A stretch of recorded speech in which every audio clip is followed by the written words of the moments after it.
This is the Spiritual Genius Show, the #1 podcast for unlocking more of your spiritual genius so you can really have it all. Get ready to discover timeless strategies and secrets you can use. You'll also hear from world-class entrepreneurs, leaders, athletes, and celebrities sharing how they've tapped into their spiritual genius, along with how you can do the same. Without further ado, here's your host, Yakov Smart. Welcome to today's episode. Today's guest is Kim Kaase. If you don't know Kim, she is a visionary business strategist and soul-aligned mentor dedicated to helping midlife leaders realign their businesses and their higher purpose. After years of navigating the traditional business world, Kim saw the need for a more holistic approach, one that combines practical, data-driven strategies with soulful alignment. Now she guides heart-centered entrepreneurs and leaders who are ready to step into their most authentic, purpose-driven work. Her mission, to help you create a business that doesn't just succeed, but also contributes to the expansion of consciousness on the planet. Kim, welcome to the show. Thank you. I'm so excited for this conversation today. Where to start? We've got a lot of great stuff to talk about. We were talking about, before we started the show, about the idea of wealth. I see wealth as being a very spiritual idea, and that might surprise a lot of people listening. Saying, well, wealth and spirituality are two different things. Not so much. So let's start with your take on that, because you've been around, you've seen extraordinary wealthy people. You've seen people transition, evolve through their spirituality. So what's your take on wealth as of this moment right now? Well, it's funny because I've helped people make a lot of money over the years, lots and lots of money. And what I've seen at times is people think that the wealth is going to bring them something, but it doesn't actually bring them fulfillment, happiness, satisfaction. And money alone cannot bring that. I know you know that. I know that. But sometimes people get really mixed up about that. And so what I really am committed to at this point is a term that I call true wealth that I shared with you earlier. But a bank account full of money alone never made anyone happy or satisfied. And so it takes going deeper into, what is my spiritual life like? How are my relationships when I go home? You know, am I having just a deep relationship with my partner or my children, right? How's my health? Am I really taking care of the vehicle? There are so many things to me. Do I have time and space in my life, right? To explore the things that I really want to explore, not the things I think I'm supposed to explore, but the things that I deeply want to. That's where we get to what I'm calling true wealth is really having time, space, love, and the money, right? We want the money too, because at that point you can really enjoy it, right? When life gets really rounded out like that, then you can truly enjoy it. But I've counseled too many people in my coaching business that have created great success. You know, they built the whatever $40 million company, $100 million company, and they can't even take off to their lake house and get on their boat without their phone going off 24/7 or having to manage a crisis. And that's not real wealth. That's not real success in my book. How about you? What do you think about that? I agree with you. I hate the term work-life balance. I think that term is BS. I think it's a little mainstream and oversaturated. And, there's not like a really aligned definition of that. But I think true wealth is having depth, right? Having depth, I'll use the word self-actualization, although that's not really the term that comes to me specifically. But, if you're not familiar and you're listening, Abraham Maslow had his hierarchy of needs. So it's something to that effect. I'm curious though, because I'm sure there's people listening who may be experiencing, maybe they're wealthy financially or wealthy in one area, but not wealthy financially. And they want to have wealth in multiple areas and go deeper. So for example, that person, you shared a story about someone building this $40 million company and he wasn't able to go to his lake house because the phone couldn't stop. The mind was constantly going. So someone like that, how were you able to help him go from being in that position to whatever you define as true wealth? What were some of the things he needed to do? Yeah. Well, like one thing for sure, most people have mixed signals on what emotions actually mean. Like what that feeling they're in, that constant pressure and stress in this person's case, like they have mixed signals. They don't really understand what that means. They usually think, I'll generalize the story a little bit, right? Because I don't love to tell my clients, deepest, darkest secrets, but generally there are going to be people in the audience that relate to this is, he was thinking that because he was feeling so much pressure and stress all the time, keeping him up at night, like that. His phone was always going off and he just couldn't get a break. But he thought that meant that there was something off with his business partner, or like he was having trouble at that time with one of his biggest clients, and he thought it meant he needed to cut the client away or break off with his business partner, because it looked to him like those emotional experiences, which is what we feel day to day, he thought that was coming from all these circumstances. He didn't see that had anything to do with his own lack of being able to generate his own inner peace. Like that wasn't even anything he was looking to do, right? But I could see right away when I talk to people, like where if they have a sense of inner peace, or they don't. And I don't mean inner peace in that like you're sitting there and nothing's getting done. I mean, because sometimes that's what I used to think. I didn't have inner peace for a long time. And I thought, they're wanting me to sit on that sofa and eat bun. Like, who's got time for that? I'm a productive person.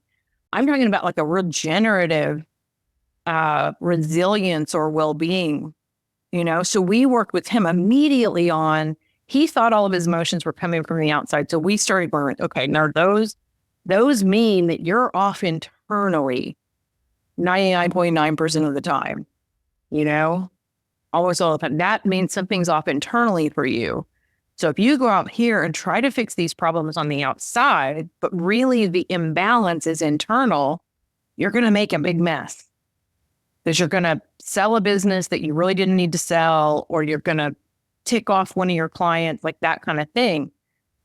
And it was like, that was, so I started teaching him really, one of the things was how to relate to his emotions and how to generate that inner peace on the fly. Again, a lot of people think, I need to take out an hour and meditate, for instance. You can do that, but there are ways to do that while we're sitting in a meeting, that's possible too. So these are sort of the things that I work on a lot of times with people. Is just, again, we just live in a society where we've gotten our wires crossed a lot of times. We think something means one thing and it means something else. So you're saying his real problem wasn't the business partner or wasn't the other thing. It was inner peace and not knowing how to cultivate inner peace from within. Correct. He was constantly reacting in really tough ways. And it's not that there are never problems on the outside to solve, but when we were able to cultivate, that inner peace, that what's called the inner peace, we are automatically in touch with more generative ways of dealing with the outside stuff. Mm-hmm. Like by the time we were finished, and this was, 3 or 4 months, it doesn't take that long. By the time we were finished, he was shocked that he had been thinking about selling his business. And he told me, he's like, you saved me somewhere between $5 and $10 million. And I said, well, doggone it, I charged you way too little then. But this is the thing. He couldn't believe he'd been in that place. Because once we're able to cultivate that feeling of well-being, and I really work with people on getting a marker on that. It's one of the things that I do. It's just, you don't want to live any other way because it's too upsetting to the system. Yeah, it is its own type of wealth. Certainly having that inner peace, just being in a relaxed state. I know for me personally, like when I'm in a relaxed state, things are just so much easier. I could be doing the same activity, and it could be if I'm stressed or reactive, the mind just doesn't see, and the intuition, the intuitive part of us, when we have too much pressure, is what I believe is blocked. right? Because now we're reacting, we're coming from a place energetically where it's, you're just reactive, right? And it's that you don't have access to that higher energy at that point. So what was one of the things that this client, this gentleman that you worked with, that he did that really helped him cultivate inner peace? So I have this exercise that I work through with people that's really kind of easy to do. And it's something, again, like you can do it in a meeting, that I can just sort of walk us through here. So I think maybe the listeners would have a sense of what it is. And we don't even need to close our eyes. You could close your eyes, but you don't even need to. Because again, our inner peace isn't actually hinging on whether our eyes are closed or not, but it's, it's taking a few breaths, just getting more deeply into the body, not in the mind, right? We can always feel, just even me saying that, I can feel myself brought more deeply into my body, just a few deep breaths. And then I have people just, this is going to sound a little funny, but like you notice your hands. You notice your hands and you start to feel the vitality in your hands.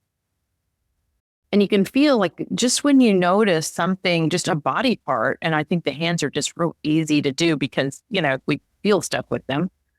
That is something that brings people closer or into the present moment. Mm-hmm. Right?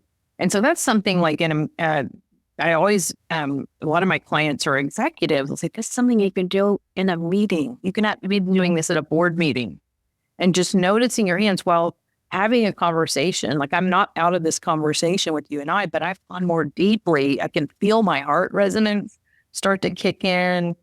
I can feel intuitive messages start to drop in. Right. And this is where what you were saying was so profound, which was that like when we're all up in our heads and all that, we block so much of the true, like the greater intelligence. Mm-hmm. The intelligence that is spinning the planet and shining the sun is there for us too. Yeah. It can give us great ideas or, intuitive insight. Yeah, it's that consciousness, that source energy, it's available. It's part of the spiritual genius. Part of the framework is intuition and being connected and tapping in. And a lot of people will ask me, well, how do I get more intuitive? How do I use, but it's not a how, it's a what, it's just a beingness. And so I really like the practicality of looking at your hands. It makes me think of something. I read this. I don't know if you've dabbled into lucid dreaming. It's something that a lot of people have heard of. Some people have dabbled with. I was reading a book on it once, and I'm not an expert lucid dreamer, but dreams are a very important part of my life. And I remember the book talked about, I think the book wasn't by this guy, but the guy's name is Carlos Castaneda. He's like a famous spiritual guy, mystic. And the book told a story that when Carlos was teaching people about lucid dreaming, he would have them look at their hands in the dream. And so if they remember to look at their hands, they would become lucid. And so I think it's fascinating and also beautiful that you talk about doing that not in a dream, but in reality. Like when in doubt, look at the hands and it brings you to presence. Yeah. Yeah. And you can even, when you start to get good at it, like I'm sitting here, I'm not even looking at mine anymore. I can feel them. Mm. And see, when you practice it enough, and that's a spiritual sort of like, not trick, but it's a little spiritual trick that I learned from this incredible Hungarian spiritual master, probably the most enlightened person alive that I've ever spoken to. And just, he, like so much of his work would center around that. And it's like, oh yeah, I can bring this into the business world because it's so darn practical, right? Who doesn't want to get more in touch with more intelligence and intuition, right? You and I would call it intuition, but like just more intelligence and out of reaction and more in a place where we can be in response to what's actually going on.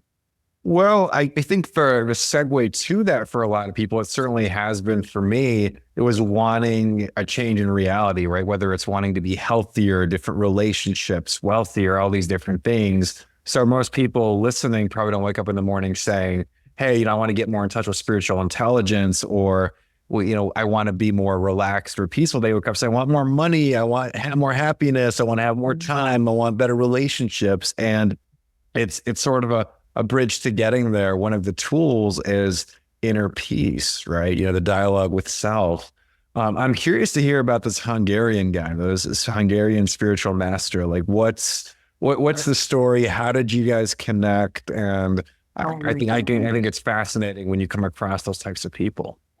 So, like any good spiritual master you stumble across, it was like on Facebook one day, and one of my dear friends who is a spiritual genius himself. This has been like, oh gosh, this is 5 or 6 or 7 years ago. I noticed he's interviewing this older gentleman on his Facebook Live, and they're having tons of trouble with the feed, like it would drop off. But I noticed myself just like I was glued, it doesn't matter how long it takes them to know. Like I knew there was something there for me, And so as I watched, they finally got the feed correctly. Like I could hear that what this gentleman, his name is Gabor Harsani, was saying was true. I could just feel like I was doing the exercise with the hands, and I'm like, whoa, I considered myself very spiritually sound at that time, but I dropped into a deeper place. And so I ended up doing work with him for about 2 years, 1-to-1. And I still occasionally talk to him because it's just, he just has a way, like so many of those people do, like they really understand like the deeper pieces behind life. But like potentially like some of our listeners and many of my clients and probably yours too, is like he really got to the end of his rope at some point. And I think he was maybe in his 40s, and he was doing some really big real estate development, and it was just all going down the tubes. And like he found himself somewhere like really considering like ending his life sort of thing when he got this massive spiritual insight. And then, just really went on a journey himself towards mastery, and has helped so many people. So I love that it was a Facebook Live out of all the things. It's like, where do you meet a spiritual master? You go on Facebook, you see a live stream. That is where the enlightened people are streaming. Isn't it like, and he wouldn't even teach. Like honestly, if it was his idea, he would be sitting under a tree and he would not be teaching anybody. But his partner was so impacted by his teaching that she's like, you have to bring this to more people, and she kind of knows Facebook a little bit. But anyway, it is kind of funny, right? How the beauty of some of these things about social media is that it connects us to so many more people, like he probably would just be teaching Hungary if it wasn't for Facebook, but he has a little YouTube channel and all. I mean, it's super fascinating. I'll have to check him out. I'm so curious, like what his vibe is like. I can like imagine this person. So I'm curious if that's going to be accurate or not. You mentioned something too about spiritual mastery, which is I've never really thought about it in terms of spiritual mastery, but I think it's an interesting saying. I think it's an interesting concept. I'm curious what spiritual mastery means to you. Gosh, if there's even such a thing. Well, exactly. Like I would not say that I'm a spiritual master for sure. Like I don't have that yet, but I feel like I have come across some people in my time. Gabor was certainly one of them. And I have certainly, I can get close to this a lot of times, but I'm not 100% there yet. But kind of anything can happen in their circumstances, in their presence. And their more deep connection is not to their circumstances or what's going on. It's to the divine, to the universe, to God, whatever you want to call that, spirit source, right? They see that connection in everything, And like I said, I've had long periods in my life where I've had that. And then I've also been knocked off for periods longer than I wish to admit. Right. So in your life right now, because you run a successful business, you're married, you've got a son, right? Like, so you're doing the family thing. So you've got a lot of different things happening in your life.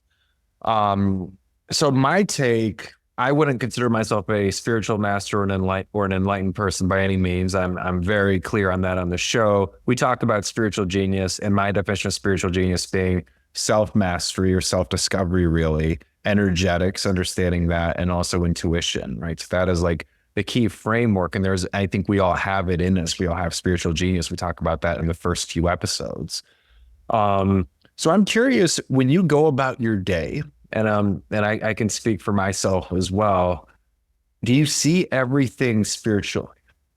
Does it just kind of happen for you where, subconsciously, maybe not initially, if something happens, that's not the first stop, but it sure is the second or third thing that just, oh, wait a minute, what was the symbolism? Wait a minute, what was the energy there? Wait a minute, what am I manifesting right now? Yeah, I mean, I have a pretty deep connection to that. Mm-hmm. It's not that I never lose sight. There are times, but I'm at this period in my life, I'm very connected to that. That if something like goes wrong, let's say, we got a problem, I'm much more apt to say, oh, where am I not in alignment? What needs adjustment? What's the higher message? Than, oh my gosh, something needs to be fixed here. So that's been a real blessing in my life over the last year or so I've sort of, and I don't know if you resonate with this, but like I'll have periods where I remember I had a period in 2013, 2014 where I had this elongated period where it felt like just life was full of ease and wonder. And it was after, kind of a moment, a spiritual experience. And then a couple of years later, I would sort of lose sight of it. And I'd come back in and my view was expanded, and then I'd lose sight of it. And I had a period a couple of years ago, I would say 2020, 2021, where I lost sight of it again. And for an extended period, it felt like. But now that I've come back in again, it's like, oh, I feel like I'm never going to lose sight, but I know I'm human. It's interesting. Like, do you have that experience as well? For me, in this current reality, it's more of a day-to-day thing. Like I can have days, hours, maybe even a couple of days where it's like it's not as front and center. But typically it comes back to being grounded, having rituals, journaling, processing. I look at everything as a spiritual practice, though. I may not necessarily talk about it directly in a conversation with someone. Oh, yeah, this is a spiritual practice. This is a spiritual practice, us having this conversation, right? So it doesn't have to be going off in the woods and meditating, right? Right. I'm curious, though, if and we can use the word triggers, we can use the word activators, but you kind of had a window of 2020, 2021 where you lost touch. It sounds like, some things were a little more chaotic than you would have liked. What do you feel like are your triggers or activators or things that you're just a little bit more conscious of? Okay, when this happens, I have to pay special attention to make sure that I remain conscious and that I remain, and I call it full energetic responsibility. I love that term that you just used. I think it's at times for me, what I've noticed for me is I have to be careful about what I'm taking in. Mm-hmm. Right now, I haven't taken in the news in many, many years. So like that, I could probably sit down and watch it and it would just sort of roll over me now. But like sometimes with social media, for instance, I would be absorbing things that I didn't realize I was absorbing. Mm-hmm. And I would think, like, I would get the idea as an example of like, ooh, that person knows how to do this coaching business thing, this mentorship business thing better than I do. I better start listening. And then before I'd sort of tumble down the hill, but not realize I was tumble down the hill. It looked like learning. And if that way I would lose myself. And that was the last way I felt like I really lost myself, or the last period, And so before that, it was prior to meeting my husband, it was in a relationship. So I never know. I do feel that these periods, though, they're periods of refinement, right? They're periods of refinement or finding that energetic responsibility, really finding our, our home and keeping it. And again, not that it needs to be perfect because we're human, but yeah, it's interesting. I've had a couple different periods like that in the last 10 years, and they've been about really different things, which is interesting to me. That is interesting. It's almost like I see a commonality, and I'll speak about my own experience as well, because it's very relatable. It's it's you finding your power and really sitting in your power and connection. versus whether that was that relationship or someone you saw online, giving them power, saying that person knows better, or that person's going to solve this problem, or that person is superior in some way, right? And it's transferring that level of trust for self to someone else, even if it's someone who had a pretty Facebook ad, Yeah. which are just funny when you put it that way. But I think it's so important for people listening. It's starting with that inner trust, right? And there's a balance too. I'm not saying be closed-minded, don't learn from people, don't question yourself. I think contemplation is a beautiful, beautiful thing. But at the end of the day, it's your ship, right? You're driving the bus. And that's really, really important. You can co-create, you can have co-pilots, right? But at the end of the day, it's owning like you're in the leadership role in that situation. I don't know if that resonates at all, because it's also nuanced when working with people, and certainly with dating and relationships, right? Because you also don't want to be domineering, right? But I feel like that's such an important thing to constantly just remind ourselves of, that we have that energetic responsibility, and that we're the driver of our own journey. Yes. And using the word that's like screaming in my head right now is discernment, like really being able to use that discernment, right? About what's correct for us and what's not correct for us. Because I think, again, so many times, like we live in these great bodies. They're like, we can feel things emotionally. We can feel things sensually. Like it's really cool. But we can also have these, like what I noticed in myself is what people were calling like, quote unquote, the full body yes, like this is for me. I think the full body yes is actually a myth. And a lot of times it's an emotional response based on lack. And people are taking that for like, this is for me. And no, somebody's just tweaked your buttons and they've done it really well for you to think like, oh my gosh, this is for me, but it's not for me. I have a whole piece I'm writing about this because I still hear that term and I go, oh, run the other way when I hear full body yes now, because it's, to me, our discernment is this quieter place inside, right? It's just a deeper knowing than like, oh my gosh, yes. Really different feel, really different frequency. I mean, that is huge what you just said there. It gets talked, especially in the spiritual space, it gets talked about a lot. Have it be a full body yes. And it's just like, well, what is a full body yes? And sometimes the full body yes is very egoic. And I also believe that sometimes it's a yes because there's a lesson in there when we're going to mess something up that we need to learn. And that's why it's a full body yes too. It's like there's some guidance there. If you're looking for more clarity right now, whether that's in your business, career, relationships, or any other area of your life, I've recorded a short training you can use to find more clarity, spiritual genius style. This training is my gift to you for being a listener of the show. To access it, all you have to do is go to spiritualgenius.org/gift. Once again, that's spiritualgenius.org/gift. Now back to the show. So what do you do for discern? And I'll share a couple of my things as well, as far as how I discern, because I have a couple like little weird things that I do, especially in where I'm taking in information, what I'm learning. But for you, do you typically, and this is something that's evolved for me considerably over the past couple of years, when you have to make a decision, whether it's a small, I'm not talking about what to have for lunch necessarily, although certainly could apply, but if it's a significant decision, maybe, whether to go on a trip or not, or whether or not to make an investment, or, a direction in your business or a potential client, what's your current discernment process look like? Well, it looks a lot like I really follow what I'm drawn to. Mm-hmm. Again, not mentally, more like, what do I feel drawn to? What am I really, yeah, I mean, that's the only term I have for it. What do I feel drawn to?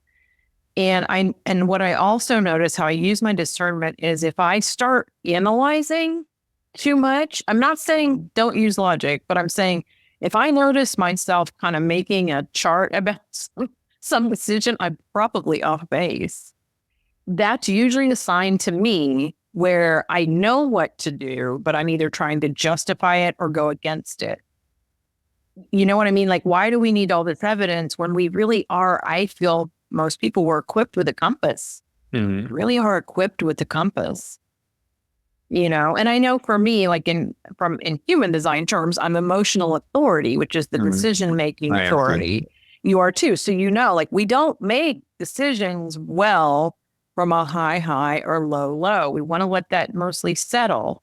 And then what are we drawn to? What's the better choice? Is it not even time to make a choice? So and I find I'm most in touch with all of that when I spend some quiet time with myself every morning, and I do it again at some point in the afternoon, and I do something like that before bed. And these aren't, again, not my full-time job, but 5 or 10 minutes a few times a day. Huge difference. How about you?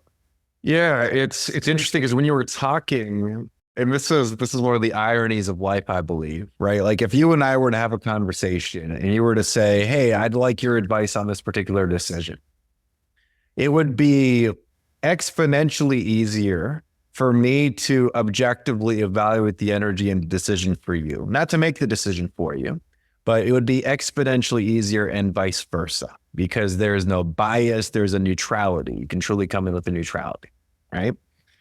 And so for me, there's a couple litmus tests that I use, right? I like to sometimes follow the energetic threads. So where did the seed of the decision come from, right? What was my energy when that thing was attracted?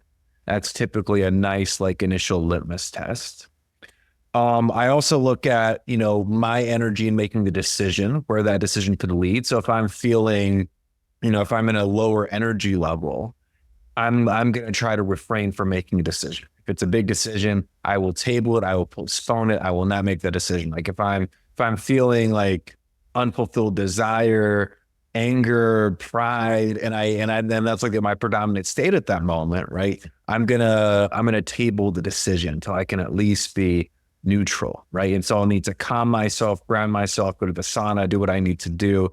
But I agree with you. The logical process of like, pros and cons, doing that, it doesn't really jive with me either. I don't think it's necessary. And then the ultimate thing that recently I've really been putting into practice is I want to test small, right? I want to be able to, can I test the baby step, right? Before I used to be, okay, great. Sounds awesome. I'm in. It's a full body. Yes. Let's go all in. Where do I sign? Let's invest 100 hours. Let's put money in as like financial energy. Boom. Now I'm like, okay, how can we test small and mitigate risk, right? Whether that's an investment, an energetic investment, certainly, rather than just going all or nothing. And it's really helped me be neutral. And typically by the initial results, I can know whether or not to continue, right? It doesn't take long to collect data when you look at it, and also look at how it makes you feel. Yes, I can really relate. I've also been testing small lately after a lifetime of jumping into things with both peaks. And, and I'm a lot older than you. So I really congratulate you for starting that so early in life. Not that you're young, but like really, I've got a couple decades on you. And I had to learn that one the hard way of just jumping into things and like, what did I do? Like, why did I do this? And I've really been testing small, and I've really enjoyed the process. I love what I'm learning. Yeah, it's kind of fun, like I'll give you an example. So I hired this was in another business, but I hired a appointment setter a few weeks ago. And this was after, when we met actually at a seminar, a spiritual seminar. I came back and I fired the sales team that week. So it was also very all in or nothing. Looking back, it was the right decision, but maybe I could have done it a little bit more delicately. But it was what it was. It was perfect the way it was. And so this gentleman, I said to myself, there's not much to lose. Maybe it'll add to revenue. It'll save me time. And if it sucks, got to let him go. And the first week I knew that it wasn't going to be a fit. I was very clear energetically, intuitively, the way he was showing up, the way it was making me feel, just the results were not good. And it didn't make sense on paper. If I looked at analytical, okay, let's look at the data. And but it was the feeling was enough and the data followed that. And so the second week I was like, okay, I'm 99.9% sure. And then just easy decision, right? But I tested small. I didn't lose much, It was a week, and there were some positives, I suppose, right? but it got me clear in a process. So I think testing things, I think I want to talk about relationships too, because I know, we've had different experiences. So you've been married for how long now? We have been married 3.5 years now. Okay, 3.5 years. Yeah. And you were married, if you don't mind me. 2 times before. Right. So this is number 3 for both of us. Third time's the charm, third time's the charm. So I'm curious, when you were dating, right, when you met your current husband, what was different about, because I look at relationships as testing, right? It's a very romantic thing to say, I know, but I look at it as like initial dating is testing. We're seeing if there's compatibility, if the energy is right, and not overcommitting too early. So this time, what was your discernment, or was it just a full body yes and you knew after the first date? Okay, this is such a great question because this is funny because I always, now you're not going to be surprised by this, but like in all my relationships prior to meeting my husband, it was full body yes. Like, been with both, like I was like, yes. And it was interesting with him. Now, after my last relationship before him and then him, I just knew I had an inner knowing, like I get an inner knowing about a lot of things. Like I really needed to explore my feminine energy because I was a very successful woman and I tried to bring that persona into relationships and it just like, it did not work at all for me many times. So in between, I really kind of dove into my feminine energy and what I learned really resonated with me. And so when I met him, it was a completely different experience. Like the first time we met, we sat down and had coffee and we were just having a really deep conversation, not a, oh my God, the things that I was just so excited. It was deeper. And I remember there was a point when we locked eyes at one point in this 1-hour coffee date and I had this recognition that I still can't explain exactly what it was. And then over time, I really warmed up to him. Like it's not, and I wasn't like, I really was warm with him the first time, but there was something that developed over time that I had never had that experience before. My prior experience was always like, I just felt on fire, what it's someone or there'd be nothing and I'd move on. And so, but what I noticed is, boy, that never worked for me. The feeling on fire. And then and I think it's kind of maybe what they call soul mates, like in the spiritual world. But what happened was it developed over time and my husband was very masculine, although he hadn't really studied masculine energetics. Like he found himself on our first dinner date saying, what was he said? Like, I want to discuss something that will be a deal breaker for me. And I said, what is it? And, here I am, a feminine woman looking for a masculine man for the first time. He said, I'm the man and I want to lead.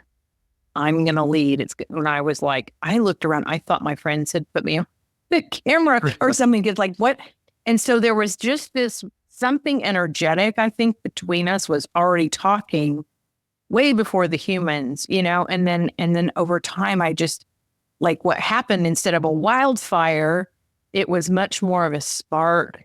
And then the fires, the flames started to come up and then they got bigger and bigger over time. And it's by far been the easiest relationship, the most fulfilling that I've ever been in. I feel really seen and supported in a way that I didn't even think was possible in marriage. And so, but it went about it quite differently than my old way. You tested first. I tested. I know it's very, very romantic. I love that story though, because a few things, right? And there's people who are single listening. There's people who are happily married, somewhere in between.